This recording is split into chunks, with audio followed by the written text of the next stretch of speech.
Hello, everyone. Welcome and thank you all for joining us. It's great to see so many people um, coming to the space this evening, afternoon, depending on what time zone you're in, possibly morning. Welcome.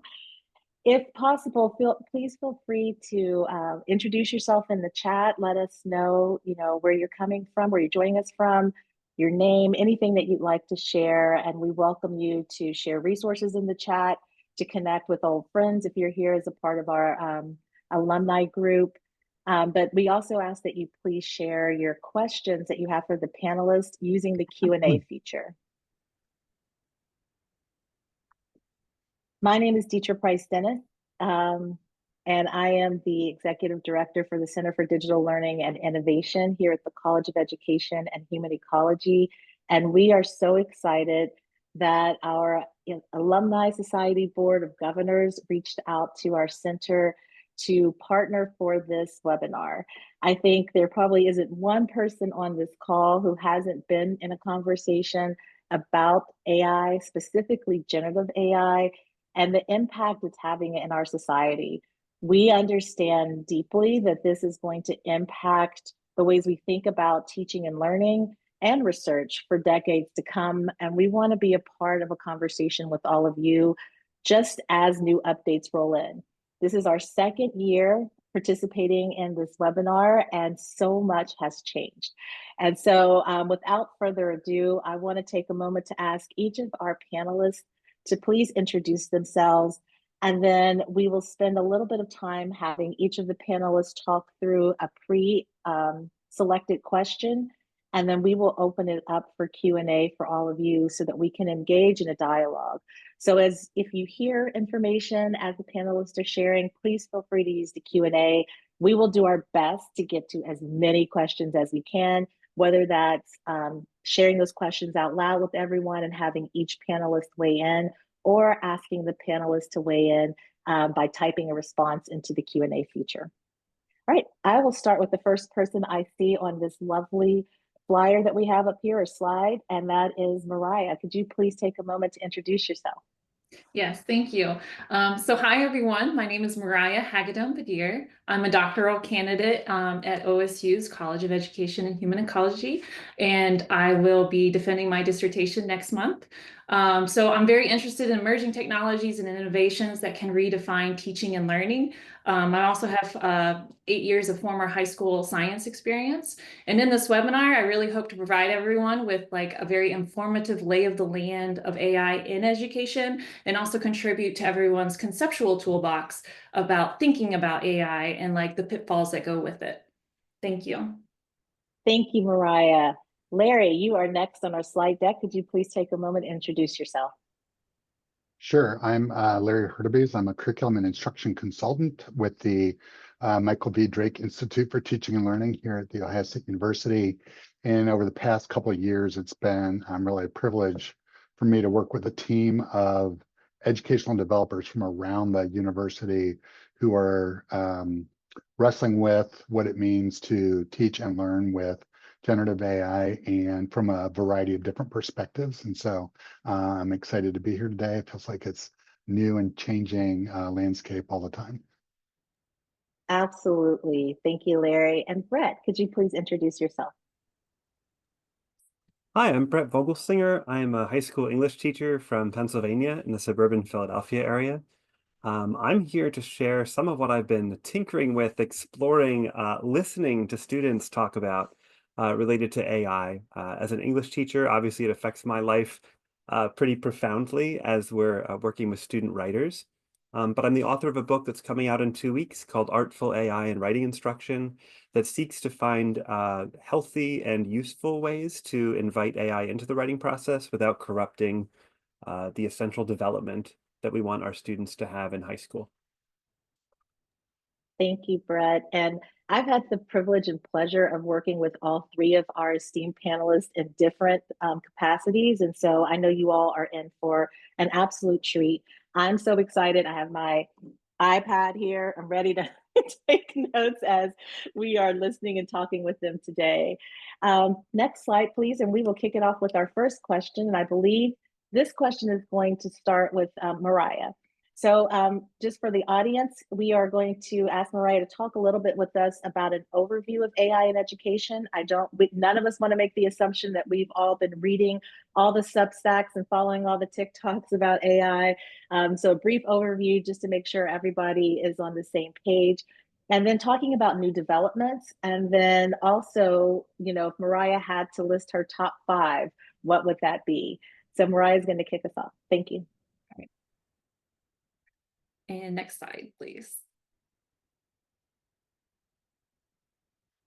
And next slide. Okay, great. So AIED, it's artificial intelligence in education. And then also, by the way, so I'm giving everything from a very much the literature background, just FYI to everybody. So it's not coming from social media, although there are great things also on there as well. So AI came about in the 1950s with like the likes of John McCarthy, Alan Newell, Herbert Simon, James Moore, and others. These people were all computer scientists and some of the founders of the very first computer science departments in the United States. But they were not only early pioneers of AI, they also had an interest in how AI could be used for teaching and learning. And this is documented by their articles like Educational Implications of Information Processing Psychology.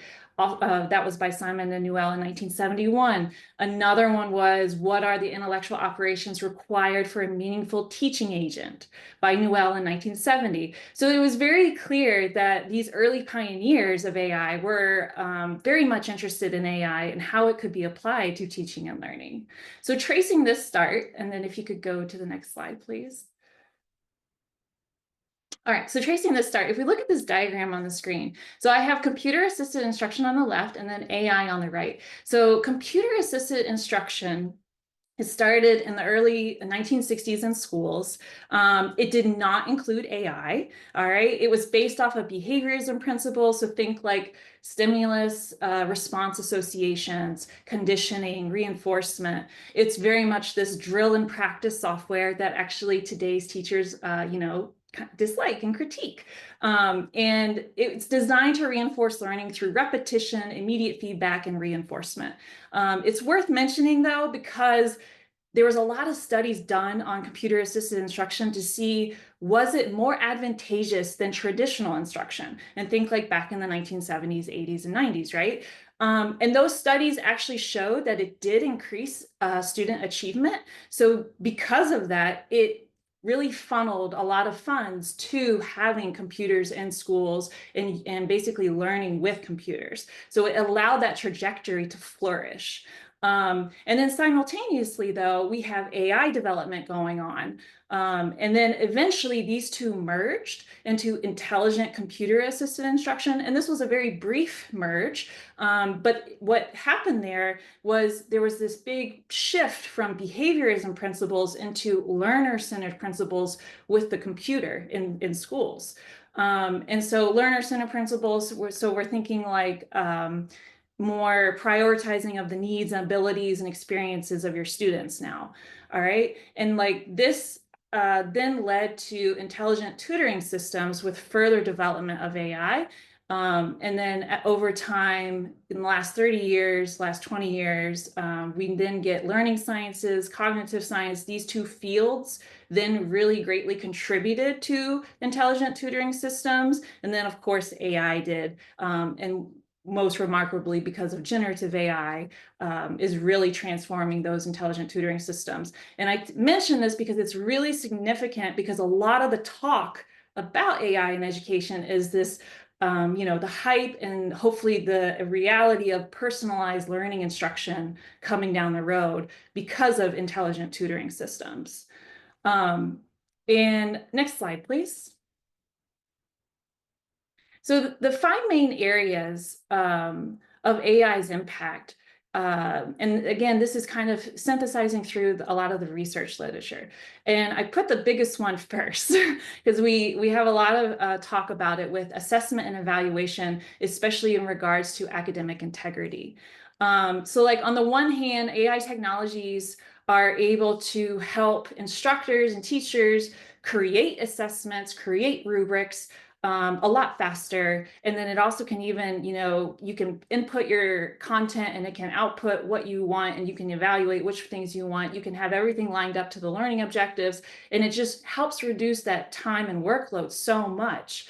But a lot of the questions, like a lot of the challenges with it is then how do we assess people? How do we evaluate people with AI? Because, in higher ed, there's, people are going to AI tools to use and then turning in work that are, the outputs are from the AI and it's not from them. In K through 12, same instances are happening there, especially if you don't control the environment. So if they're outside of the four walls of your classroom, that control is gone because it's just AI tools are ubiquitous now. So that's one big area. The next big area is predicting with AI. And this involves academic performance, students at risk, or even student satisfaction. So there's been lots of studies done with these. And then like some universities, an example would be Georgia State University. They've even implemented something like an AI student success predictor, which basically is like they're using machine learning algorithms and they're compiling all of these variables about their students. So they have lots of data points, and then it forecasts for the school, retention, dropouts, basically looking at the student trajectory over time. And then the idea then is that the institution can intervene before the student gets to a point where it's like too late, or they help correct, the trajectory that they're on. However, there are very serious questions about privacy, as well as surveillance with these tools. And a lot of this is very emerging. And then because we are also in an environment that does not have, and I'm talking about the United States, does not have very strong consumer data privacy protections in comparison to other places like the European Union. That is something that is kind of being placed it's been placed on the individual instead of having like a more cohesive federal government approach to it. The next area, AI assistants. This is like one of the most popular ones. If you go up to any of your students, for instance, and you ask them, what is AI? A lot of times the response you get is, it's ChatGPT, right? And so that shows a couple of things though, right? So it shows that, first of all, OpenAI did a really great job, and they have like shared their products so well, and like they were the first ones for it. So, kudos to them and everything. But it also shows like there is a very low level working knowledge of what AI is, how does it work, how I can use it, and what are the kind of stipulations around what is responsible AI, what would be a good use of it too. Those kind of things are pretty low when you sample around you.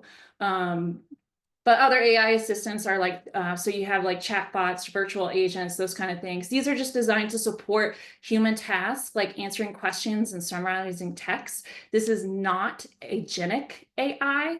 Agentic AI, basically, the human is no longer in control for that. It's been set up, but then the AI runs itself. That is not an AI assistant. The next one is intelligent tutoring systems.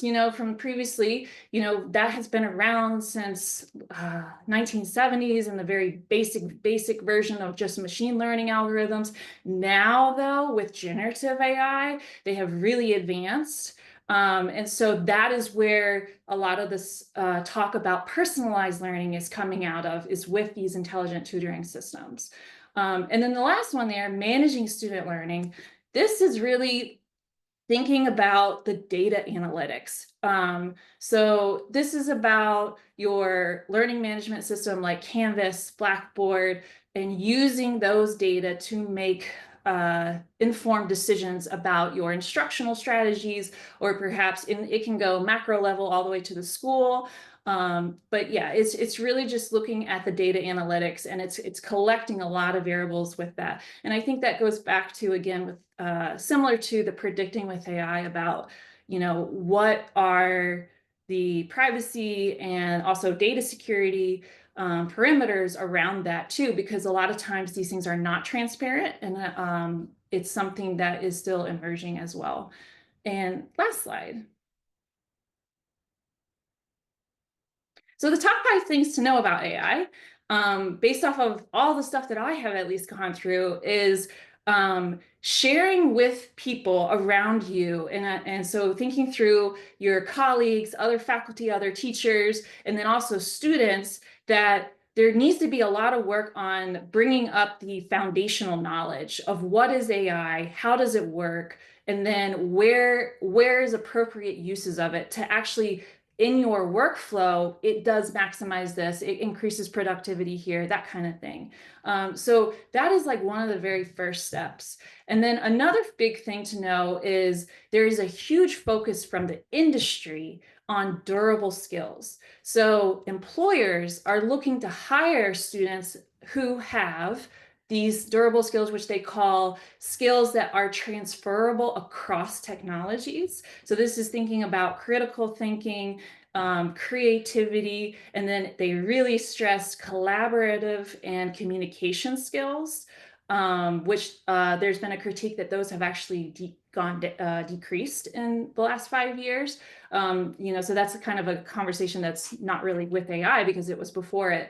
But so those are the durable skills. So that there's a big stress with that. So when we are going forward and like right now in the next year, it's thinking through, okay, so if I'm creating assignments and I'm teaching my content, how do I target these skills? And then how do I assess those skills? If this is the most important thing to be able to do and know. So it's no longer content knowledge because it's all available at the tip of your fingertips. It's more about how are they thinking about it? How are they selecting what to know, like what to pull out of all of the, encyclopedia of knowledge in the AI? It's those kind of things. The third thing here is a pedagogical shift in evaluation strategy, and that's related to the one right above it. So it's really looking at adaptive testing. There's this newer term called agile testing, where it's like you evaluate the learner in a changing response condition. And so this is getting into like some simulation type scenarios and VR and also case studies. So trying to bring in those technologies and also kind of setups to K through 12 as well as higher ed, and then evaluating people's skills on how they respond to changes or how do they respond to things, and what in the evaluation is then on the best practice or the best approach of how they should be going about it. So it's a big shift than just knowing like true, false, factual knowledge, that kind of thing. This fourth one is there's a great need for policy alignment.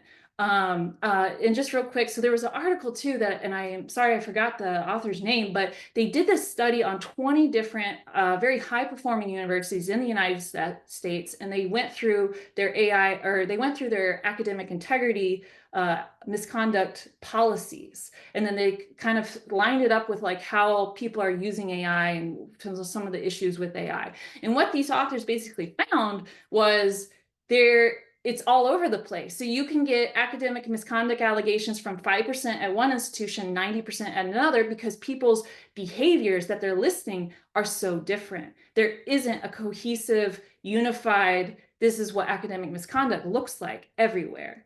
So that's one of the things too, is kind of coming together. And if you just think of your own institution, what does that actually look like? And then having everybody participate in that and kind of accepting that, so that you don't have people doing their own thing and then it just becomes like all over the place. And then this last part here is, so far, and I'm talking right now in March 2025, or not March, we're not in March, we're in May 2025, that AI augments, learning, but it does not, is not right now capable of being the teacher, okay? And the main reason I say this is because a lot of the research literature shows the most effective ways to learn is with emotional connections, social and emotional connections. You remember the things that you remember generally have a very personal, emotional response. Those are the greatest things that you remember in like individual people's past, right? So there's a lot of research too about learning is with emotions. Those two go together. And like AI right now, these are AI tools. And I'm not talking about agentic AI because I know that's not really considered a tool anymore. I'm talking about just like ChatGPT. Let's think like that. That is a tool, but I direct it and all that kind of thing. But it requires a lot of self-regulated learning in order for me to get out of it. And then as a teacher, I need this kind of structured guidance about asking these who, what, why questions to really then expand my learning and enhance my learning. And then that is how like that intelligent tutoring system with personalized learning is kind of taking off. But so right now it does not substitute for that. And there is no danger at all of replacing teachers with AI, just because the collaborative and social and emotional component of learning is too great. And then that's how people really excel in learning and being together. And then I think I'm done. Thank you. Thank you, Mariah. That is, as usual, so helpful to hear you give us big picture and then really drill down to top 5 things that we can take away. Again, if you have questions, if you hear things from Mariah or Brett or Larry, please use the Q&A feature so that we can continue to add more information. I know that we aren't going to spend a lot of time today talking about agentive AI, but if you have questions about that, you have some experts on the line or the call right now that can definitely add to that. Okay, we are going to go next slide, please, to the question. And I believe it's Brett who's up. And the question that we're going to focus on next is going to be, if you were to give advice to a classroom teacher on how to integrate AI in their instruction, what would you say? Okay, thank you, Deetra. I am in that position. I am that classroom teacher in the 10th and 12th grade classroom currently, with experience in 8th and 9th grade previously as well. Next slide, I think it's just my name slide, so we can skip past that too. Yeah, we can pass on that. So one of the things that I think is really important is for secondary teachers and really all teachers at any level to model curiosity and to demonstrate how they are reasoning as they progress with generative AI. So I think it's important. A lot of teachers are fonder of creating with AI than they are letting their students work with it. Just a general pattern I'm seeing as I talk to teachers. But how important it is to, when we do use AI in our own work, our own writing work, maybe even our own materials creation work, that we not only credit it, but share with students the process, sometimes even live. I think it's really valuable for students to see how an adult is reasoning on something new. And that's just sort of a broad statement that would apply to anything new. That's how children learn, when they're watching their parents respond to new situations when they're really little. So why not teenagers learn that from their teacher as well? One thing that I've done recently is I took a prompt that I don't use anymore for English class, but it's kind of analogous to one that we were going to do very shortly in the course. And I said, okay, let's take this prompt and let's just play with Microsoft Copilot on the big screen in front of the room live. And let's just give you 5 situations and you tell me, is it cheating? So I'm going to ask the AI, here are some ideas I have on how to respond to this prompt. What are some other ideas I'm missing? It generates a list. Okay, write down, is it cheating, yes or no, and why? They're writing on paper, by the way, important to include. Don't forget to include that in all the writing instruction that we do somewhere. Include some of that, scratching on paper. And then second one, okay, I'm going to give it the prompt and ask it to write an essay for me. Is it cheating? Yes, no, or why? Pretty clearly, everyone said, yes, that's cheating, even though I've certainly caught a few students doing that. And I think as we go along, then I'm saying, okay, I'm asking it about, I'm giving it a sentence that I wrote, and I'm asking it to give 3 possible ways of rephrasing that, so I can consider the best possible sentence to get my point across. Is that cheating? And what I want to communicate and model with students is that using AI is not a monolithic statement. It's not just the cheat machine to turn in your homework for you, but there's different degrees and timings of our usage in our writing process. And that will very much contribute to whether your teacher, whether the student considers it cheating. And being able to talk to students, modeling my own curiosity about those questions, opens it up that they're able to express what they're thinking, noticing, and feeling. And what I find is that students do not, much like teachers, are not all on the same page on those questions. Neither are students. I also want to point out to students that this is a an issue with many tentacles. So while I don't go deep into the environmental impacts in my course or uh, the intellectual property rights questions, I mean, there's so many questions that come up with AI. I do want to let them know that I'm aware of them, that I read about them, that I'm thinking about them, so that they can continue to grow in their own knowledge on these other, what I call tentacles of the topic. I also want to point out just that rather amusing AI generated image that I have there. That's how it imagines a teacher who's thinking about how to reach his students. That is a pretty Candyland version of teaching everyone's hands up, even when the teacher has his back to the class. Anyway, it's just always kind of fun to see how AI envisions the human world that it has not actually lived. Let's take a look at the next slide. So modeling curiosity and reasoning is a great place to start. And that leads into learning with and from students in open dialogue. I find that the more that my students know, I'm willing to talk about my own engagement with AI, my own frustrations with it, my own concerns and fears about it, the more they're able to open up with me as well. I have this picture here with a little mermaid illusion because I think one of the fears that we have as teachers, and honestly, students express this too, is a fear of losing their voice, of giving away their voice, and letting AI take it over. So at times when I feel that I have a piece of writing in front of me that has overstepped the bounds and is pretty clearly not that student's voice anymore, I've grown to be comfortable with saying, instead of saying, did you use AI for this? I've grown comfortable with saying, I don't really like this piece. There's something about it bugs me. It doesn't sound like you, and I know you. I want to hear your voice. What do you think about it? Do you like it? Just let them sit with that. Like, what do you like about it? What are you proud of about it? What bugs you about it? And before you know it, they're like, well, to be honest, I was running out of time and I used AI. I don't really like it. Like most of it was written not by me. And now we're talking about, well, why'd you do that? And what do you think about yourself as a writer? What are your frustrations as a writer? Now we're having incredibly productive conversations that honestly, I didn't have this at this depth before AI existed. I think they've gotten better, and I've always conferred with students, but those conversations have gotten more interesting and deeper, faster when AI is part of the picture and part of the conversations. I also share with them my worries, like, hey, as a teacher, I just think if we have too many shortcuts, we never learn to think. And writing is a lot of how we learn to develop our thinking. What do you think about that? What do you notice helps you or hurts you the most in your writing process? I had a high school senior earlier this year say, you know what? You know what stinks? I don't think my attention span is what it used to be. I feel like I had a better attention span at 7 years old, and I think it's my phone. And like a student went off and started talking about their own attention span. So helping students open up conversation about their own experience and what they're learning and how they're growing or not with technology like this is really, really important. Next slide.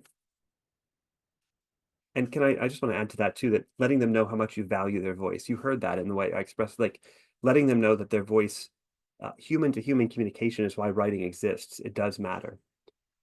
I also think sometimes keeping in mind that not all writing assignments need to be the entire writing process helps us to instruct, guide, explore when the timing is appropriate to introduce some AI, or at least allow students to introduce AI. An example of that would be using AI as a diving board. Like, let's say you're learning about a topic in a course, you've gone pretty deep with it, it's in a high school course, a rigorous, challenging course, and you share a draft of how AI wrote about that topic that's pretty shallow, pretty cardboard kind of writing, but it's accurate and it hits the main points. Why not challenge students to a revision assignment? Take this accurate but ultimately lousy piece of writing and go deeper with it. What are the things we talked about in class that are more interesting than this? Or how can you take that one rather bland but factual sentence and give an example, tell a story that develops it further? How can you add yourself into this draft? Now, the purpose here is not to become the assistant to the AI drafter. The purpose here is to say, you could take that same skill and transfer it to any of your own writing. It's a revision skill we're practicing. So the assignment is no longer an entire paper. The assignment is a piece of the process that we can use and transfer to other papers. Another example of that would be my best sentence, asking students to go back and look for one of their best sentences in their work, one of the first things students who want to use AI in a way that's not cheating will do is, and to be fair, if they're using Grammarly or Microsoft Word Editor that's using this as well, they'll use it to tweak the wording of pieces. So why not ask them to go back and write reflection on that? What did you start with? What did that sentence turn into? Where did you get the advice? Was it from someone you conferred with? Was it from the AI? Have them step back from their own writing and analyze that a little bit. It helps them to value the humanity of their work, but also identify where the technology added something. And last slide. I just thought you might, along that vein, enjoy seeing some of how students reflected on AI in a recent assignment where I did open up the possibility once they had a draft that I knew we had written in class. I had seen these drafts. We had done some handwritten parts of this draft. And I said, okay, here are some ways that we might consider using AI to explore this a little bit more. Here are some reflections that I got. So these are going to like 4 will pile on top of each other. This is also after the Is It Cheating workshop where we sort of sussed out as a class what was cheating and what was not. So I gave the opportunity to circle if they used AI, explain how they used it in detail. And if they did not use AI or decided not to, explain why they made that choice. Here's a student who did use it. Said, I used AI for help on my thesis on how I could improve it. It turned out to not be that helpful, so I decided to ditch it. Love that. Next one. For this essay, I used AI, but sparingly. I noted the best way. AI was helpful for me because I was able to use it to get my mind rolling with new ideas and topics for my essay. I also used it to help me rewrite a sentence when I couldn't get it to sound right. Love that. Next one. A colleague of mine, in the book, I quote him. I interview a number of teachers and students in the book I have coming out. And he called it opening folders in my mind, that AI can open folders of what's already there. And I love that way of thinking about it. This student used it and said, I ran my essay through ChatGPT after I finished. I asked it to find areas to improve. It said something like how my intro could have better use of my metaphor. So I saw the critiques and revised it based off of that. And then the last one. I got the feedback I needed. Oh, this one, I decided not to use AI at all. I got the feedback I needed from our high school's writing center and the PowerPoint, which was general feedback I gave to the class on drafts. Besides that, I do not think there was a practical way for me to use it. Great. So I wanted to show this is in one class. These were 10th grade students. These are students who are in a class where English does not tend to be their favorite class of the day. And look at the variety of responses I got to that option. Look at what I was able to learn from my students and how that gives me direction for my next steps in using or pulling back on AI use in my classroom. So those are a couple of things that I think would be really helpful to teachers in a K-12 setting and likely in a college classroom. I know it's a very, very different setting there, but when I get to have that lots of face time with my students and really get to know them as writers, these are some ways that I'm applying it to what I'm calling artful AI, using it as part of our craftsmanship. Thank you, Brett. These are just such helpful examples and being able to have student voice come in here. I think so often when we have these conversations, we focus a lot on educators and what our needs are. And so it's really helpful to have student perspectives being brought into this discussion and conversation. Thank you again. We are going to move to the next slide and a question that Larry is going to take on for us before we have one more question that all the panelists will take up, and then we'll open it up for Q&A. So Larry is going to lead us to thinking about what should all educators and administrators know and be able to do in their teaching this upcoming year with AI. So you have all summer to work on this, y'all. Larry, thank you. Thank you. So for me, you can go ahead and go on to the next slide.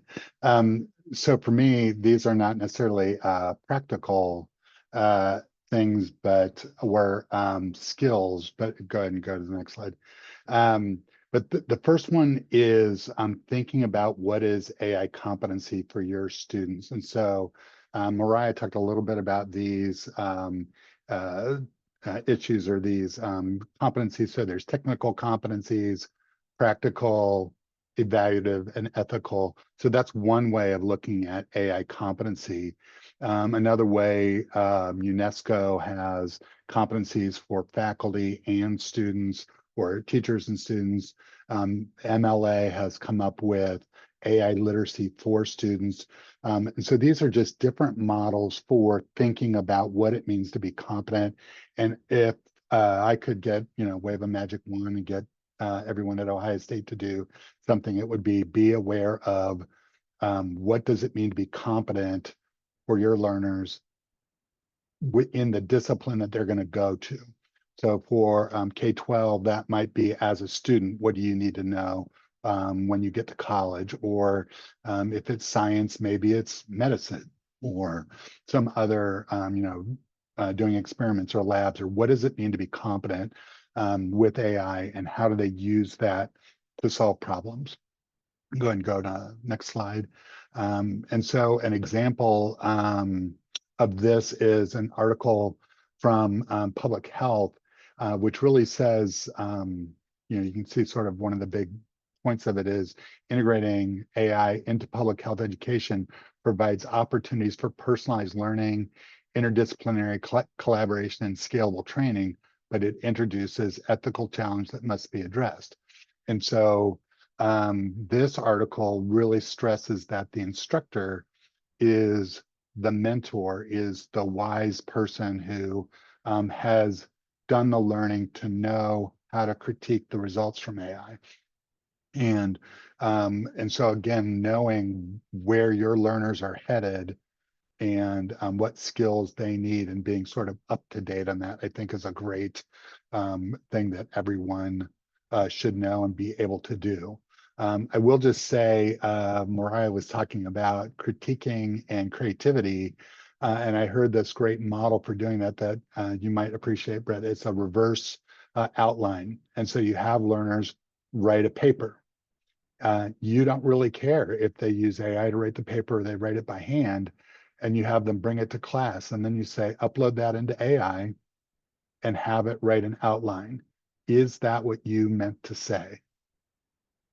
So did AI, or you could have AI critique. I saw in the chat a question about somebody with autism. How could AI ask them questions that help them complete an assignment? So not do it for them, but ask them questions that help them. Anyway, with the outline, then you have them rewrite the paper, right? And so now they have created with and critiqued AI. And then the other thing that is just sort of a shift for me in a lot of these is that it felt like for me, I was wanting AI to give me an accurate answer. So I was revising my prompts so the answer would be right. And what AI is great at is giving lots of answers that could be right. So it's almost like brainstorming. And so you ask for, what are 10 creative things that might be this, or what are 10 plausible answers to this question? And then you critique that and prompt from there. So doing those processes, I think, will help teach our students how to use AI, how to critique AI, what the ethics of AI are in a practical way that helps them begin to solve problems using AI. Next slide. And then we've talked a little bit about agentic AI, and agentic AI is really where there is generative AI that's in a certain context, and it can do things on its own. And so I'll give you an example of why I think this might be a little nearer than we think, is that I noticed in Copilot that we have here at Ohio State, all of a sudden there was a side panel that said, create an agent. And so I tried it, right? And I started off with an exercise where I would know the answer, right? And so basically, we have faculty who come to the Drake Institute all the time to get help with their professional development around teaching and learning. And so I prompted Copilot to write a prompt that I could use with an agent that would ask the faculty members some questions, critique those questions, and look at our website and come up with a 2-page report of things that faculty member could do. And it was a little clunky, it was a little kludgy, it's not perfect, it's probably not ready right now So it might be in beta version. So I'm really not sure why I could see it this week, but it could. And I would imagine by the fall, you will be able to see it. And so, then if you think, oh, I have this web page that has all sorts of resources for my students, but they don't know how to use it and they don't know how to find what they need. And it never seems to, you could create an agent that could ask them some questions and take them to where they need to go in that website. So that's an example of how you might use agentic AI. And I could imagine many of you having your learners create an agent as an activity. And so, hey, it's pretty simple to say, write a prompt that you could use to create an agent that looks at this website or does this activity or whatever that is. So anyway, I think that that's going to be an interesting thing to keep your eye on for next year. So in my mind, know some competencies that are coming, know what the disciplines or what the jobs that your students are training for, and then lean into agentic AI a little bit. Those would be 3 things that I think everybody should do. Thank you, Larry. Next slide. What I really appreciate is that all 3 of you have talked about relationships. There's been some interesting kind of threads around ethics. And so I want to think about what that could mean in relationship to this question that I'll ask all 3 of you to kind of weigh in on. And there was a question in the Q&A about this in relation to agentic AI and teaching and replacing teachers. And so this might be a space to expand on that. But what do you think the future of AI in education should look like? And thinking about that vision, what guardrails should schools have in place right now? So if we have a vision of what we think could happen, what are some of those guardrails that would be taking up our concerns, maybe ethical concerns, privacy concerns, replacing human beings concerns? Like, what are all the guardrails we would need to do to have that vision play out in the next 2 to 3 years? It's scary to try to think beyond that right now with how quickly everything is changing. But I'll open that question up for all of our panelists. And if for those of you who are on the call with us, feel free to use the chat to chime in as well. But we'll have our panelists go ahead and start. And Mariah, if you don't mind, we'll go back to you since you kicked us off at the beginning of the webinar. Sure, yeah. So I really think the future of AI in education is going to be really needing to highlight and emphasize the collective and the emotional and social components of it. So I think there are so many tools, and there is AI, everywhere, but being able to be an effective communicator, being able to be an effective evaluator of the outputs of the AI tools, these kinds of things, these kinds of competencies are the things that are going to be really valuable. And I think so then should be stressed more in education. I think it's a shift away from content knowledge. Yes, there needs to be some foundation that we all know of content knowledge so that we can even talk about it, but it's no longer like this kind of, and it goes back to the assessments, kind of like, what are you asking people to know? What are the skills you are trying to evaluate here?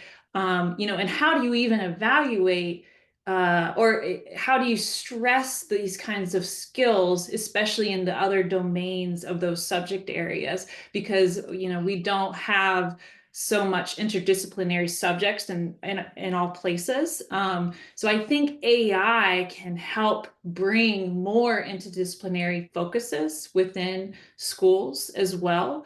But I think and also the guardrails of this is that institutions, higher ed and K through 12, need to provide training and professional development opportunities for their personnel so that they are really comfortable and familiar with what is AI, how it works, what are some tools and stuff and that kind of things, because it's also a perception issue as well a little bit, because teachers and instructors, they're the experts of the school, right? And so like you also think of like parents and the community and everything. And like, there's going to be more outreach too about even having that kind of communication with parents about AI and like how to use AI responsibly and that kind of thing. So you really should start with the people at the school first, and then I think kind of branch out from there into the community. So it does become a collective effort, because I do think it is going to be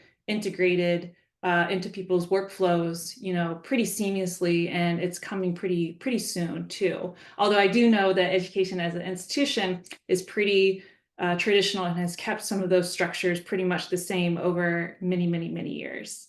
But yeah, I'll stop right there. Thanks, Mariah. Brett, can you build on Mariah's response? My hope is that it will emphasize the process of what students are creating and doing and learning over the product, which maybe we traditionally have valued more. Even if we say we're valuing the process, we really have to value the process now. I also hope that we'll continue talking always about risk versus benefit as these things keep emerging, and never just charge headlong into something new because it's here and because we can. I think we've all done that a little bit with AI in general, like society and the companies, that we just sort of like, well, let's go. And we're learning as we go, and that's okay. But I want to make sure we always talk about, like, especially when we're working with young students, younger than my secondary students, even middle school, elementary students, what's at risk and what developmentally do we put at risk with certain choices we make. And finally, I think it's going to be like the microwave in the kitchen. I think it's going to be one of the things that we use for certain parts of a bigger process, like cooking, or in this case, writing. I don't think it's going to take over or make obsolete the stove and the oven, if I continue that metaphor. Most people today, if you're a healthy eater or you have any interest in preparing food or eating well, you're going to use some of the older tools a lot of the time, but you're going to use that microwave for parts of the process. And I think as long as we're not eating only microwave food, or in the analogy, using only the generative AI to write, we're going to be okay if we use it as one of the things in the kitchen to help us create. That's a great metaphor to think about integrating. I don't think we are at a space where I don't think it's sustainable to keep having these conversations where there's a dichotomy of one or the other. And so it is really important to think about what does it look like to have a more integrated approach. Larry, you want to bring us home on this question before we open it up for Q&A with folks who are still on the call with us? Sure. I guess a vision or a future would be, one way to think about it is that AI can be a thought partner, and then AI can be used to solve real world problems. And so, and part of that sort of creativity and critiquing is that AI might be doing some of the things that students used to do to sort of become competent and be able to critique. And so I think it's going to be really important for teachers to kind of come alongside and figure out what do they need so that they can critique what's coming out of AI. And that would include ethical conversations, sustainability conversations.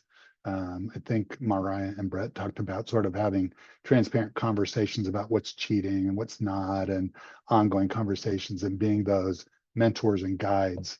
And then for me, guardrails, I think a lot about sort of student safety. And so for me, at Ohio State, we have Copilot, and we have a version of Copilot that is secure, so that the student's work is not used to train the model, and is not shared anywhere else.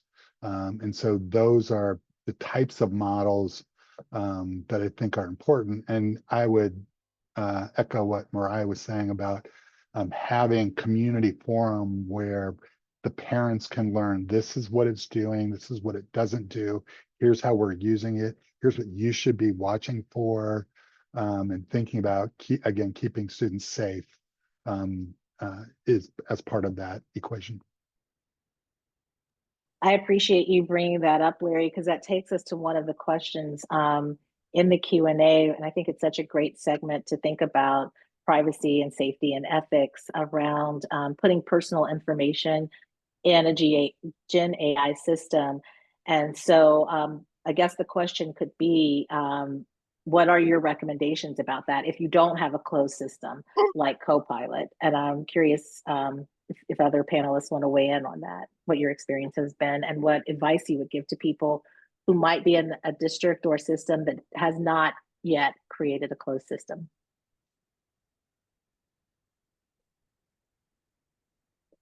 We do have a closed system, and believe it or not, everything I'm telling you about is from a school district that has not opened it on student laptops yet. I think that's coming next year.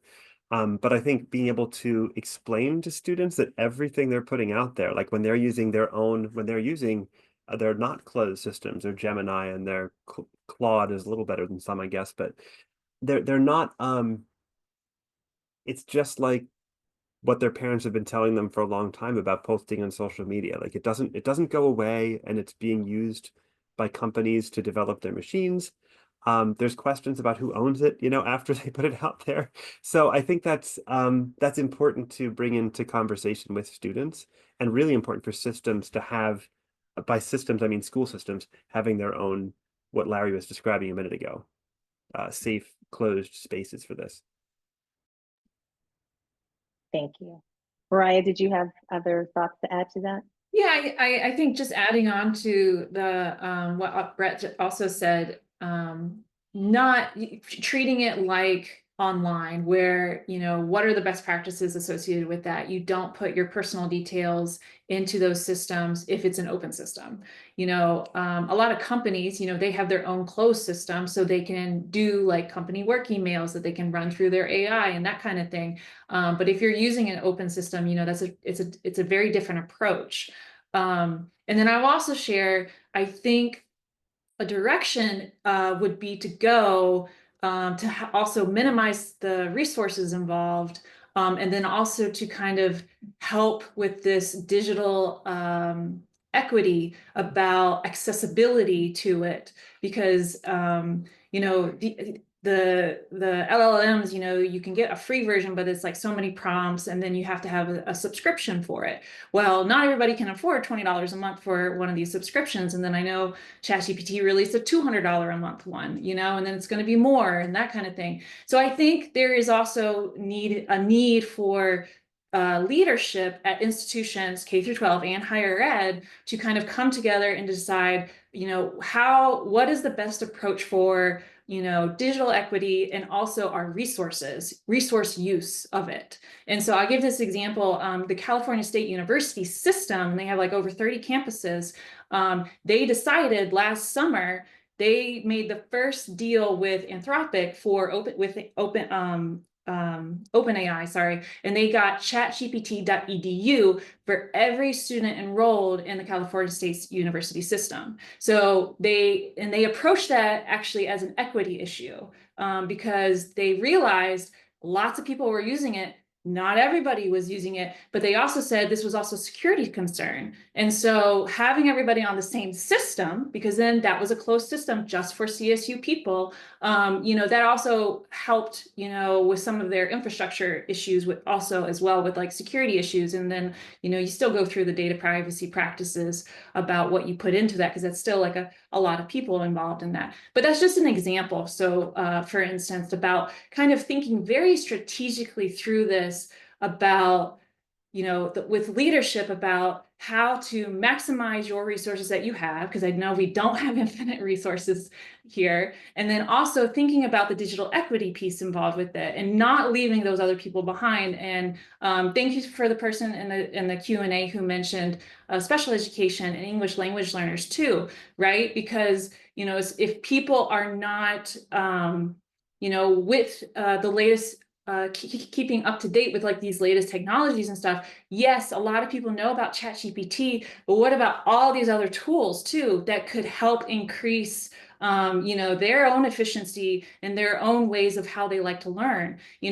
Why can't we share all this information with them too? And so I think that's also an equity issue, because like as a school, it's kind of like our role then to help people learn better and what works for them. And there is so much out there, but depending on where your location is, you only get this or this or this, that kind of thing. So I think there's like a better effort needed for like thinking through the digital equity piece associated with AI. And Larry, I know you started us down this path, but is there anything you'd like to add in around future for AI and guardrails? Oh, you're muted, dear. I really agree with Mariah on the digital equity. And I guess for me, I think about if we're using AI, what are our brains not doing? And that I know for me, when I write, my brain fires in a way that it doesn't always fire when I'm not writing. And I know when I'm prompting, it feels like free writing. So there's something going on there, and I don't know what it is, but if our colleges of education and our K-12 educators could kind of learn and do, have more solid data on this is what using AI does to folks' brains, I think that would be a great help us make wise decisions about where we need to go, what we need to do, and what does it mean. Like that doesn't mean we shouldn't use it, but it could mean we need to do some other things to make sure that those parts of the brain get developed, or they learn these skills, or they're able to do X, Y, Z. The only other thing I wanted to sort of bring up is that I've heard that employers are asking college graduates to bring their prompts to interviews. So as we think about what we're teaching students, it's be able to describe and discuss how you use it to solve problems. And so it's not just I put it in and here's my answer. I think that's what you were part of what you were talking about, Brett, is the process, right? So where is it in your process? Can you describe your process? Can you describe what you add to your process? I think that's such an incredible takeaway. It's just how are we preparing students to think about being problem solvers with this specific type of tool?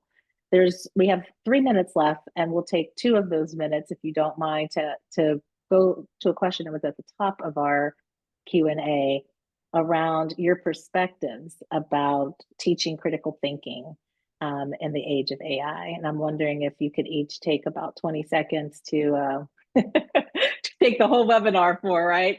But 20 seconds to kind of think about perspectives you have about why critical thinking matters. And I know critical thinking could be approached from lots of different paradigms. So whichever one you are standing in right now when you think about that.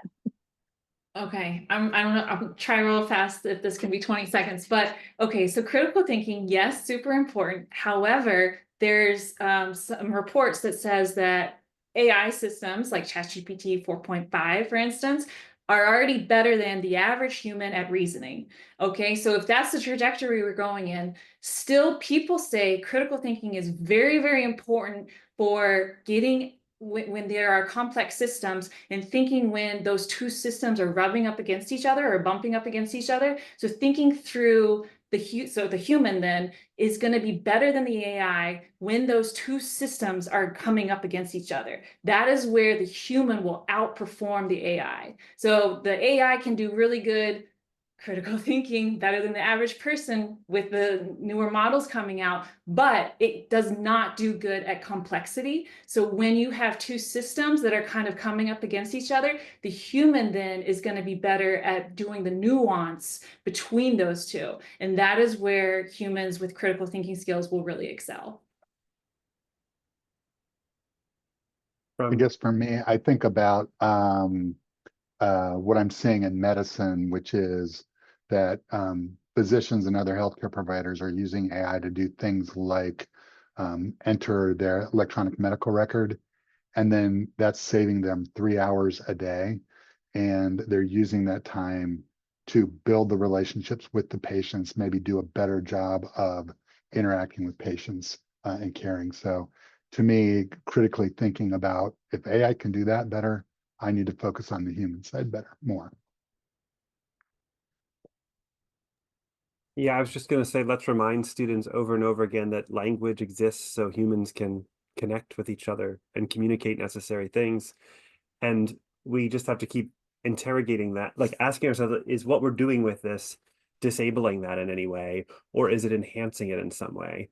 And that's the critical thinking question, I think, that's at the center of it all when we come to writing instruction, which is my focus. Well, I want to say thank you to you all. I cannot believe an hour has already gone by. Thank you to everyone who was able to join us today for this webinar. I will probably go out on a limb and say, I hope we get to do this again next year. So much will change, and I'm already anticipating what conversations we'll be having. But please show, some love for our incredible panelists. Everything that I thought this would be and more. So thank you so much for sharing your knowledge and experiences, your questions, concerns, challenges, all of those things. And I hope everyone has a really wonderful rest of your day. Thank you again, everybody. Take care.